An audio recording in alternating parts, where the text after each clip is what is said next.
Okay, it's just a rear end. We all have one. Mine just happens to be a hot Brazilian woman's. Man, high school is rough. This year it's sneakers. Last year it was all about being overweight and wearing a baseball cap. That was a fun birthday party, huh, Stewie? That kid was Indian and 11 years old. Where are you finding my friends? God, who is this enchantress? It's like her voice is putting my entire body in her mouth. You like that, Stewie? You like Anne Murray's music? Do I? I've never known such happiness. Mom, Dad, I need to get new sneakers. Shut up and stop complaining. When I was your age, I didn't even have sneakers. We wore stale hamburger buns. All right, Rupert, you ready to get lost in some Anne?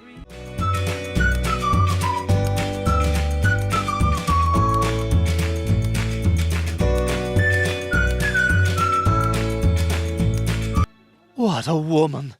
To think Canada's got her and we have Kelly Clarkson going to town at a Waffle House. That's it. I'm getting those sneakers. Oh, come on, Dad. There's no cash in here. Damone, it's Peter. I'm at my date and I left my wallet at home. Will you please borrow your mom's car, drive to my house, get my wallet, and bring it back here? Come on, just do me this one favor. All right, but you owe me for this one. Oh, thanks, Damone. And that was the last we ever saw of him. Listen, I saw you steal money from Mom's purse. Oh. Well, I was just trying to get new sneakers. You're not going to tell on me, are you? Mom! Chris took money out of the... Okay. I'll do whatever you want. Here's a list of stuff I need you to do for me. What the hell? Are you listening to Anne Murray? I am experiencing Anne Murray. Why? That music is complete crap. Oh, yeah? Well, I'm going to make a believer out of you, Brian. I'm going to show you the true meaning of Anne Murray. Don't waste your time. I'm not going to change my mind. Well, now you have to watch An Officer and a Gentleman with me. At the end, when Richard Gere carries Deborah Winger out of the paper mill, you have to read what's on this index card. That's gonna be you someday, Meg. I know it will! I just know it will! Ah, what happened to your eye? Ah! You look like one of those blind jazz guys. Where are you? I can't see anything! What the hell is all this? This is history, Brian. A key moment in the history of happiness. Have a seat.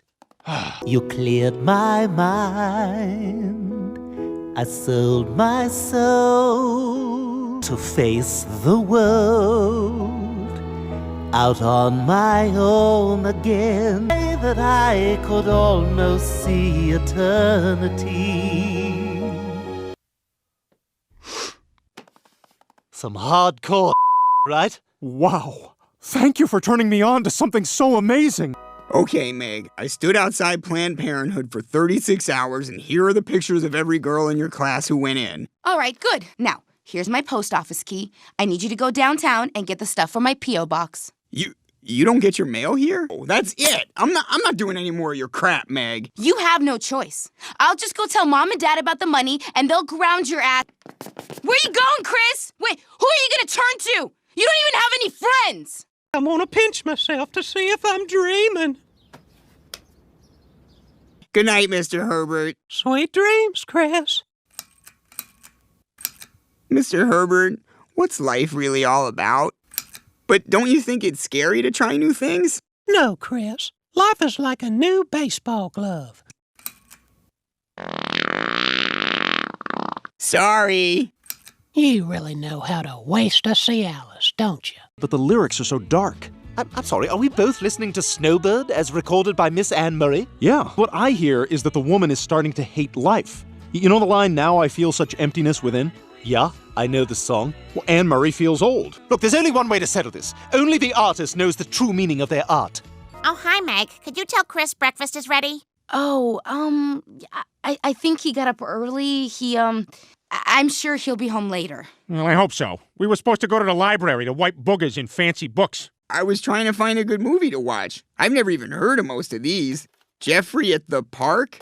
Mikey's scoliosis exam? Geez, I'm sorry. Well, can we watch Lost Boys? I've heard of that one. Those are different Lost Boys. Whoa, why do you get to ring it? Because I was into her first. Let's flip for it, or... I can't believe you did that. I cannot believe you just did that. Well, I'm glad you enjoy my music. Would you like to come in? We'd love to. Wow, nothing says success like free on a Tuesday at 3 p.m. You know, I think you're both kind of right. I guess I always thought it was about human limitation, both mental and physical. That just blew my face off. But I suppose Gene probably could have explained it better than I. Who's Gene? Gene McClellan. He wrote the song. So you're just a big liar. Sit back down. All right, come on, Stewie, let's go home. A bunch of frauds and charlatans! You want to be a puppet? Then sing for your life, puppet! Come on, spread your tiny wings and fly away. Forever is untrue. And if I could, you know that I would fly away with you. I haven't seen him, but I'll keep an eye out. Hey, bozos, what do you think of this? I did it! I did it! Then why aren't you dressed? We're supposed to have dinner with Judge Maynard and Timmy. Yeah, okay, as soon as I finish this level. No, get your coat on, Chris. I think it's time for you to go. Okay. Oh my God, Chris! Oh, there you are. I've been looking all over for you. Why, you want to humiliate me with more slave work? I said a lot of stupid things I didn't mean, Chris. But I miss you. Thanks, Meg. I miss you too. You think you can ever forgive me? Yeah, I forgive you. We broke up! Yes, I'll take this teddy bear, this ruler, this piece of string, and this cardboard box. Hi there! See anything you like? Oh, I'm just browsing. Say, you look like you could use an activity book with half the activities done. See, they've got a flap that opens up in the back. Are you telling me I could be pooping and warm? Peter, you wore those pajamas to your office? Hey, at least I'm mixing it up a little bit. Oh, boy, does it feel good to undo my butt flap. Lois, I have never been more comfortable as a person than I am in these feety pajamas. All warm and furry. This is what it feels like to be a bear. Ah! What the hell was that? Ah! I think I might be Jesus. I'm Jesus. I am not your dad. I am Electric Man. Glenn, thank you so much for helping me tear up my carpet. When you called me, I sort of misunderstood what you were asking for. That's why I rushed over. Hey, what's this? Some kind of really old coin. This is an 18th century Rhode Island ship token. This thing's got to be worth 50 grand. Peter, you've been sleeping with that money for the past week. Don't you think it's time we did something with it? Buy a bolt and shut that trap of yours? Remember, we tried to open that restaurant and we never quite got it going. Yeah, we got shut down because of my exploding cupcakes. Well, here's another chance to open a restaurant. You're right. Oh, and I'll make my special cupcakes. No, Peter. Oh, yeah, right. That was the problem. Oh, so nervous. I hope it goes well. Oh, yes, I'm sure it'll go as well as Liza Minnelli's Playboy shoot. Do you accept the Discover card? Ha! Hey, Lois, Diamond Jim Brady over here just asked if we accept the Discover card. I would rather take a jar of pennies that's value was less than that of your bill. The guy at table 7 complained there's not enough juice on his prime rib. Tell him bon appetit, douchebag. Well, Peter, this has been an amazing week. You and I own a restaurant. Can you believe it? I know. I feel like I'm dreaming. I just finished going over the books, and this restaurant is hemorrhaging money. What? Isn't it obvious? We're not getting enough customers. I don't know what to do, guys. The House of Munch is going down the tubes. You know, Peter, my buddies and I have been looking for a new hangout. What if we made your place our new spot? Sure, that's a great idea. You got tables for 30? I hope there's not one of those angry, handicapped Vietnam guys with a bandana on his head. Oh, there he is. I've seen some things, man. Peter, isn't this wonderful? The place is packed. Lois, aren't you a little freaked out by this? Come on down to Big Pete's House of Munch, where the elite without feet meet to eat. Lois, this is insanity. I think we should shut down the restaurant. Peter, I like our restaurant the way it is. And if you don't, that's your problem. Fine, then. I'll deal with this myself. Peter, you're one of my closest friends. Are you telling me that you have a problem with me being handicapped? As a matter of fact, Joe, yes, I think it's immoral. If that's the way you want it, but we're not gonna go down easy. Okay, that was easy. Peter, we'll give you one last chance to let us in.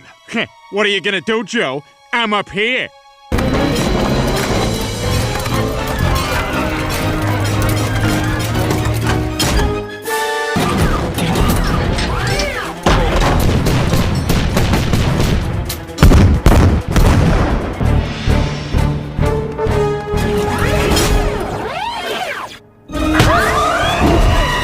Dilla, help me. No, Peter. I heard what you said about my movies. How'd you hear?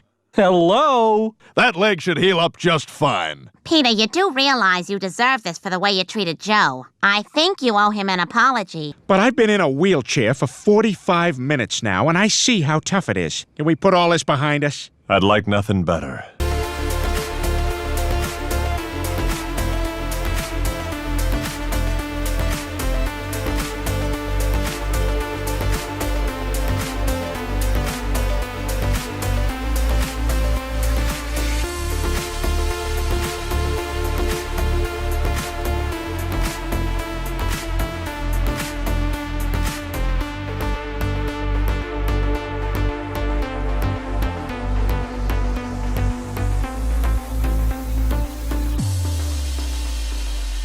I made a birdhouse at school today. Well, I'll be on the lookout for great tits. Peter! Well, actually, Lois, that's a species of bird. Maybe we can get the birds to act out the Benson where a scheduling snafu forces the governor to decide between meeting the president or going to Katie's school play. You built a great birdhouse, son. I'm real proud of you. Thanks, Dad. That super bird ruined everything! Indeed, a force to be reckoned with, like Secretary of Energy Stephen Chu. Has anyone seen your father? It's almost 6 o'clock. I am here. Family, I want you to meet my falcon, Xerxes. I am a falconer, and I will eat whatever Xerxes brings me. What does Xerxes eat? Rodents. Now, if you'll excuse me. What the hell? Hey, what do you got going on down there, Quagmire? You got a rodent situation? Well, just hope he's not standing on your soft spot. Well, is that possible?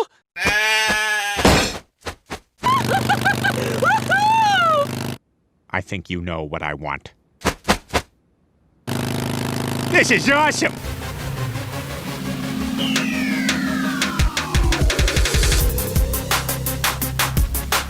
I represent the man whose sidecar motorcycle you stole yesterday and is suing you for everything you've got, including the Falcon. No! Hello, American Airlines Magazine? Have I got a scoop for you? Falcon stolen.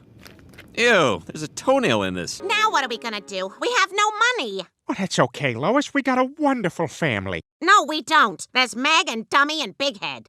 Excuse me, would you mind taking a look at my resume? I want to make sure it's formatted correctly. You have an amazing speaking voice. My name's Randy. I can get you steady work with a voice like that. Really? I got discovered today. I could be one of those famous voiceover artists you hear on TV or in the movies. Ugh, her doing voiceover? I can't believe I'm a celebrity now. Well, I have a feeling you're gonna be a big star here. I can't do this. It pays $2,000 a week, sweetie. Oh my God. All right, Lois, you know the drill. And whatever you do not mention computers or the internet. They cannot know about it. Listen, I want to double team you on the phone with my son. Ow. Yeah, the family's kind of falling apart, and I'm just, Hey, Lois. So, how was your first day of voiceover? It was nothing. Turns out I'm just doing very obscure European commercials. Hi, my name's Classy. Oh, hi, Classy. 1. Ooh, that's nice. 2. Oh my. You got a handkerchief? Yeah? Good. Ball that up and stick it in your mouth. Uh-huh. Did you get a packet from HR when you started working there? All right, so now let's start filling up some other places. Peter, I've had a long day at work, and right now, sex is the last thing I want to think about. What the hell, Lois? You never want to do it no more. Lois barely wants to do it no more. I'm going crazy here. ugh, I hear you. Hey, Quagmire, do yourself a favor. Don't get married. I wasn't gonna. You know, Peter, I got just the thing for you. There's this new phone sex chick I've been calling, and she is amazing. Gee, I don't know. Isn't that cheating on Lois? I'd like to see some vaginas, please. That's what we're here for. Come on in. Hello there, handsome. I'm Classy. Hi, Classy. I'm, Peter. You want to see some pictures that I drew? Sure. This is me on an elephant. Wow, that's beautiful. You're really talented. You know, there's something about you, Classy. Something special. Oh, that's very sweet. So, Peter, how was your day? Yeah, it was okay. Except for that Yokohama beef bowl I tried for lunch. Not sitting so well. My stomach feels like that time I had explosive diarrhea. Listen, I've had such a good time talking to you these past few times that I was thinking maybe we could meet. But you're married. You don't understand. I have to meet you. I know it seems sudden, but I feel a special connection with you. That's right, fellas. I'm gonna meet her. Meet who? Yeah, what are you talking about? Oh, I thought we were starting in the middle to save time. Okay, I know you should never meet a phone sex operator. All right, I'm not an idiot. I would never meet one of those people, ever. Good. Don't. Well, it's kind of a long story. You see... 8 hours later. Oh my God. Why are you dressed like that? Business trip, Lois. Going to Chicago City. Hey, champ. I want you to have this pocket watch. That son of a bitch. I gotta be honest with you. I am not, in fact, the president of Hot Wheels. And I also lied about the giant chef's hat. Did you ever feel like something was missing? You know, something you had once, but now it's gone? You mean like the loyalty of someone you trusted? When I heard your voice, I felt like I found some part of me that was lost. That's kind of nice. Oh, I gotta say, I was fantastic. You cheated on me! Lois! Why the hell were you doing phone sex? I was providing for our family. You were lying! You know, when I heard your voice on that phone, I felt something. Both my heart and my wiener somehow knew you were my soulmate. Now we just had the best sex in years because of it. I know. It's like our privates were shaking hands after a successful business meeting in a swamp. By the way, you may have to become a full-on prostitute because our phone bill was $7,000. I want to wreck you so bad you'll look like an exploded Hot Pocket. Oh my God!